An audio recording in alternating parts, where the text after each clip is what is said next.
Mayor Commissioner. It's my pleasure to present the proposed operating budget for fiscal year 26. The budget, as presented, does include a recommendation for a small millage rate adjustment. The workshop tonight does not require any action on your behalf, and I will happily turn it over to Laura for presentation of the budget. Good evening, Mayor Commissioners. John did not warn me, this is a little bit longer tonight. That's why my first time I was saying the presentation, 21% of the entire budget. You're gonna do your best, Mike. Mike would not sit through this entire thing. Tonight we'll be walking through the proposed fiscal year 2026 budget. We put together a presentation that will explain how the city budget works, what are government services and how are they funded. We'll review the proposed fiscal year 2026 budget, and we'll also go over what's next. We wanted to give a brief overview of how city budgets work. We use the budget as a financial roadmap. We look at operating revenues. Those revenues are the property taxes, sales taxes, and utility fees. These are revenues that come in year after year. We also look at the operating expenses such as fire, police, parks, roads, maintenance, and other ongoing services. And we also pay attention to our reserves. Those are our fund balance, and we use that as a city savings account. And we set those aside for emergencies, unexpected costs, and one-time projects. It's important that our ongoing revenues are able to cover our ongoing expenses. This ensures stability in city services year after year and prevents sudden cuts to essential services. Reserves play a very specific role in our financial health.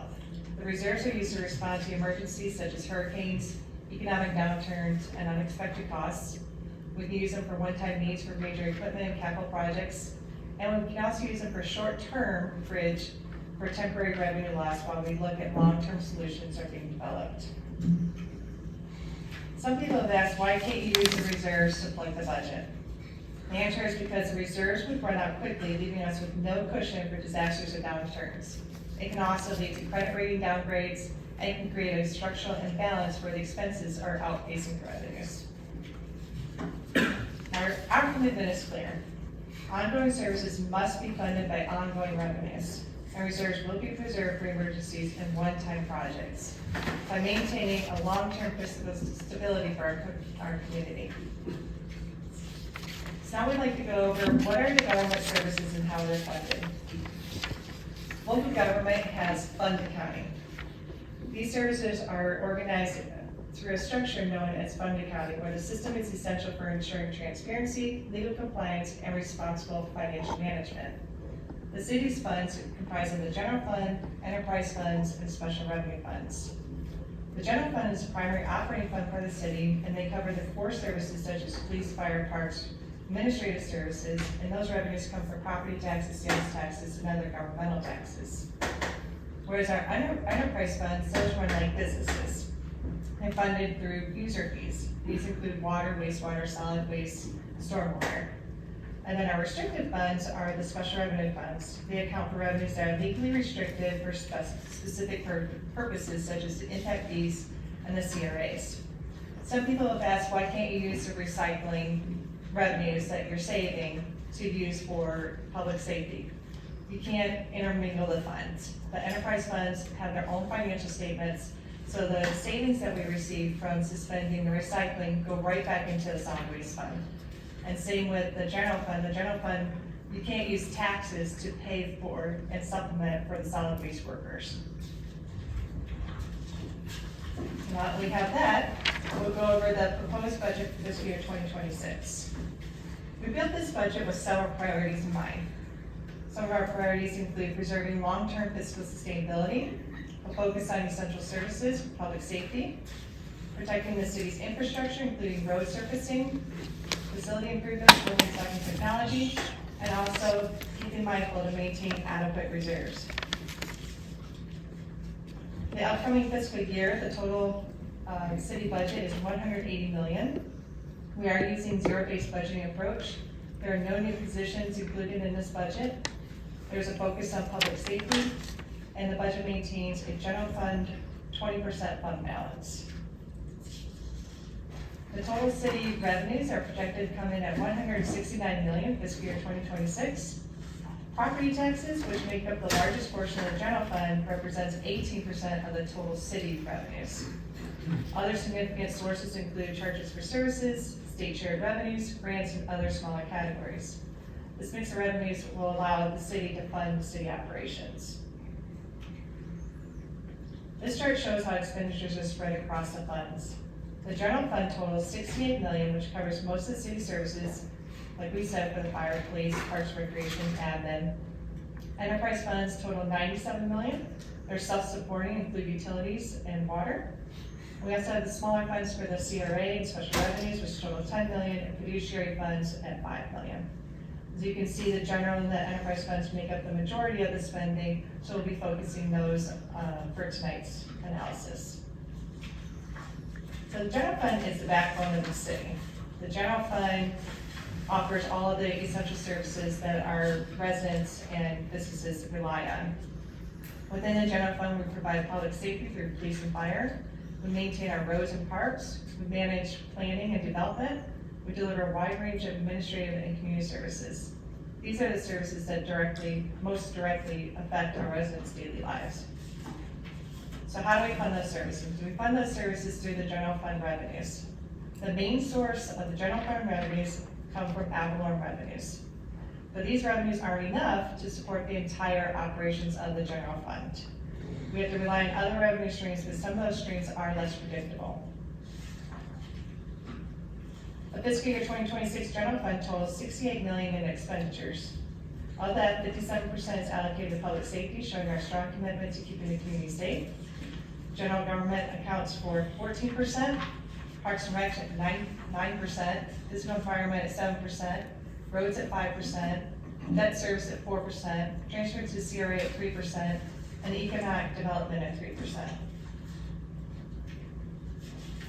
As I mentioned a little bit earlier, ad valorem revenues are used to support a broad range of city services, but there is a challenge. Ad valorem revenues alone are not sufficient to maintain current levels of service. We need to have other revenue sources to fill the gap. The problem is, some of these revenue sources are unstable and they can change year over year. For example, the fiscal year 2026 budget projects $2.9 million in investment earnings. So those are tied to market conditions and they're not guaranteed. While they can be helpful, they should not be relied upon to fund day-to-day operations because they do lack stability and they require long-term commitments. In summary, the general fund faces both opportunities and challenges. We're investing in critical services, but we must be careful to manage volatile revenues and rising costs. Our focus is on balancing today's needs with tomorrow's stability. At current levels, we are nearly balanced, meaning at the 4.5 mils, we're nearly balanced. However, the balance includes volatile revenues and leaves fund balance reserves at 17%. Staff recommends a reserve balance of at least 20%. To achieve this, we would either need to add additional recurring revenue source or reduce expenditures by approximately $2.2 million. If you were to look at cutting expenses, when looking at cutting expenses, it's important to realize that not all dollars are equal. Some expenditures are restricted, meaning that they're legally tied to specific uses from specific revenues. Others are unrestricted, meaning we can allocate them where they're needed most. And understanding the distinction is critical in making informed decisions about resource allocation. In the general fund for fiscal year 2026, our unrestricted expenditures total to $19 million. So if we were to cut $2.2 million, it would have to come from the unrestricted expenditures that are not tied to a specific revenue purpose. When we calculate that out, that's a total of 11.4% coming from personnel, operating, capital, and other uses. So staff is recommending a millage rate increase. Millage rate increase of 4.8 would generate an approximate $2.2 million in additional revenues for fiscal year 2026, and it would bring the fund balance reserve to 20%.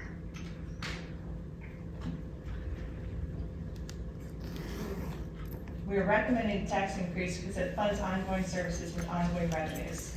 It addresses the challenge of operating expenses outpaying recurring revenues, reserves for emergencies and one-time needs, and maintains long-term fiscal stability for our community. This chart shows the estimated ad valorem revenues at the current rate of 4.5, and what the increase to revenues would be at 4.65, 4.75, and 4.85. Staff is recommending the 4.85 because it would generate 2.2 million in additional recurring stable revenues that we're looking for. The chart also shows that the estimated property tax would be for a home with an assessed value of 200,000 and a homestead exemption of 50,000. The increase from the current 4.5 mils to 4.85 mils would equate to approximately $53 a year. This graph shows the actual city millage, which is in the blue, and compares it to what the millage rate would be if we had moved it with the CPI. That's in the orange. The CPI adjusted millage rate would equal to 5.8 mils if we were to move the millage rate with the CPI. We are proposing 4.85.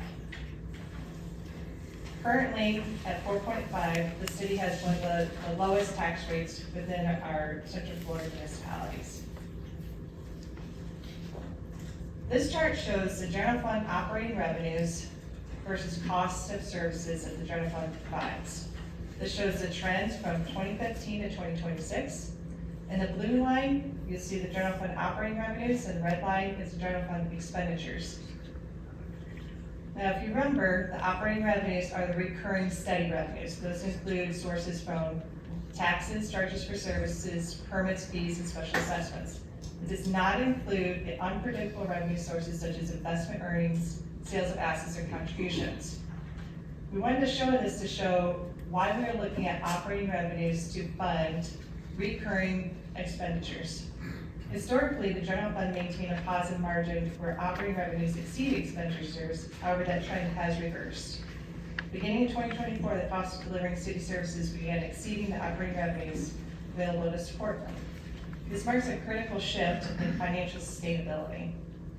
The increase in expenditures is driven by rising personnel costs, inflationary pressures on goods and services, and investments in public safety infrastructure. While the revenues have grown, they are not keeping pace with the cost of maintaining and enhancing city services. There is a structural imbalance that indicates a long-term concern that we are analyzing. While the budgets have been balanced using all sources of revenues, we have not been unbalanced. We are looking at recurring revenues to cover recurring costs. The crossover point in 2024 of recurring stable revenues signals the beginning of potential structural imbalance if corrective action is not taken. Some of the reasons of why our costs are outpacing our increases in revenues. This is an inflation graph that shows from 1998 to 2024. From 1998 to 2020, inflation raised gradually along with revenues. Then 2020 to 2024, the cost of services and cost of equipment have outpaced the revenue growth. And minimum wage, that's another factor that's contributed to expenditures increasing at a higher pace than revenues. This shows a graph from the minimum wage from 2000 to 2026. From 2000 to 2020, increases to the minimum wage are modest and driven largely by market demand. However, beginning in 2021, the pace increase accelerated significantly due to state mandated wage laws. As minimum wage rises, the city must adjust wages at entry-level positions, which leads to upward pressure on other wages to maintain internal equity and avoid wage compression. The wage increases are directly contributing to rising personnel costs, which are one of the largest components of the city's general fund expenditures. And as I just said, personnel costs are the largest driver of department operating costs, which equates to approximately 57% of operating less capital. The fiscal year 2026 budget includes 7.5% wage increases for fire personnel per the collective bargaining unit agreements, a 3% COLA for non-fire union employees, health insurance increases for the city contribution, and pension contributions, which are calculated by the actuary. The city of Winter Garden currently has 398 authorized full-time equivalent employees. There are no new positions proposed in the fiscal year 2026 budget. and that leaves our FTE per 1,000 population at 7.6. The FTE per 1,000 population is a standard metric that measures the size of the city's workforce relative to its population. It helps gauge how many full-time employees a municipality has for every 1,000 residents it serves. This graph shows our sister municipalities within Central Florida. All the municipalities are in blue and Winter Garden is in green. As you can see, Winter Garden has the lowest number of FTE employees per 1,000 residents, demonstrating our commitment to lean operations and fiscal responsibility. This low FTE reflects a conservative approach, carefully managing taxpayer dollars while minimizing administrative overhead. Even with fewer employees per capita, Winter Garden continues to deliver outstanding service levels across all departments, including fire, police, parks, and public works. This graph shows our percent of vacancy as of this week. And the first column shows the total authorized positions at 398. The second one shows that we have 52 vacancies as of this week and 346 that are filled. So we have a 13% vacancy percentage. This is down from 20% from a few years ago. We are targeting below 10%, but we're moving in the right direction with our labor strategies that we've implemented in the past couple of years. For capital improvements, we are proposing $2.3 million in the general fund. These include $1 million for fire, which includes vehicle replacements, radios, and building improvements. $650,000 for IT upgrades, such as citywide camera system, infrastructure improvements. $516,000 for facilities and physical environment projects, and $110,000 for police equipment such as vehicles and comms systems. Each of these investments addresses safety, efficiency, and long-term reliability. To break down capital for the fire, for the $1 million, we have allocated $135,000 for fire building station improvements, $160,000 for the portable radio replacement fund, which is a recurring funding mechanism that we'll have in the 5-year CIP, and $700,000, which is also another replacement fund for the fire vehicle replacements. We have $600,000 for IT with $400,000 for citywide security camera system, $140,000 for SAN infrastructure upgrade, and $100,000 for other IT equipment. Physical environment, we've allocated $516,000. Of that, $100,000 is for the City Hall chiller replacement funding plan. We have the cemetery columbarium for $100,000, facilities improvements for $100,000, City Hall retrofit, which is funded by the Energy Block Grant, City Hall roof replacement funding plan, $50,000, fleet building improvement funding plan at $50,000, and boathouse demolition at $40,000. We've also allocated $110,000 to police, with $81,000 to replace a K-9 vehicle, and $30,000 for police phone and radio system. For our streets funds, we have the road impact fee fund and the log T, which is a local option gas tax fund. We have included $4.5 million allocated for road resurfacing, intersection upgrades, new turn lanes, and safety improvements across the city. As we said earlier, for the enterprise funds, they are different from the general fund. They're legally restricted to services that they provide, and they're self-supporting. Services like water, wastewater, stormwater, solid waste are funded directly by user fees and not property taxes. For fiscal year 2026, enterprise fund revenues total $62 million. This includes utilities, stormwater, solid waste, and Trailer City. Utility rates are scheduled to increase October 1st in accordance with our bond covenants. A CPI adjustment is recommended for the solid waste fees. We have been able to secure $30 million in grant funding for next fiscal year. That includes $15 million from FEP for the water quality improvement funding for the wastewater treatment plant, $6.64 million from FEP for the alternative water supply, that's to convert septic to sewer, $1.75 million for state appropriations for the wastewater treatment facility, and $6.56 million in CDBG funding for our stormwater. Utilities fund totals $44.5 million, with $27 million in capital, $11.5 million in operating expenditures, and $5.1 million in personnel services. The utilities operating fund includes divisions for the water, wastewater, collection, and distribution. The water and distribution, we have included funds for well filter design and northeast transmission main. And for the wastewater and collection divisions, we've included the wastewater treatment plant expansion, which is a recurring for the next couple of years, and Teacup Springs sewer conversion. The Utilities Renewal and Replacement Fund, also known as the R&R Fund, includes $565,000 in capital for distribution and collections projects. And we have the Utilities Construction Fund with $31 million allocated for the wastewater treatment plant expansion funded by the bonds revenues and $4 million in reclaimed water projects.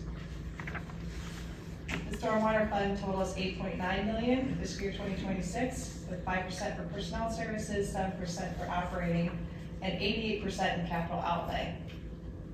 The 88% is at $7.8 million, and the majority of that is $6.6 million, which is allocated towards East Winter Garden drainage improvements. Those are being funded by the CDBG grant funding. We also have the R&R improvements for stormwater at $800,000 and $500,000 is allocated for the stormwater master plan. Solid waste totals $7.4 million with 6% in capital, 28% personnel services at $2.1 million, and 66% or $4.9 million operating expenditures. I'll turn it over to Mr. Wood. Would you like me to move it for If you you? wouldn't mind, that'd be great. So for large project focus, we're going to focus on water, wastewater, East Winter Garden, and our transportation enforcement program. Wastewater treatment facility capacity expansion project is well underway. This is the current picture as of, I think, August 11th. We are continuing to focus our efforts on pursuing additional grant funding. Actually, the grant portals are opening back up, and we're already prepared to submit those those requests and continue to move forward with the grant. The overall water and wastewater capital budget is $62 million. Of that, the largest projects are again wastewater capacity expansion. There's a northeast transmission main, which is also a reclaimed water main that will extend from the wastewater plant up Loudon Creek and ultimately terminate at the Dreyfus wastewater plant that's on 9th Street, the Teacup Springs sewer conversion project, and some water well filter design.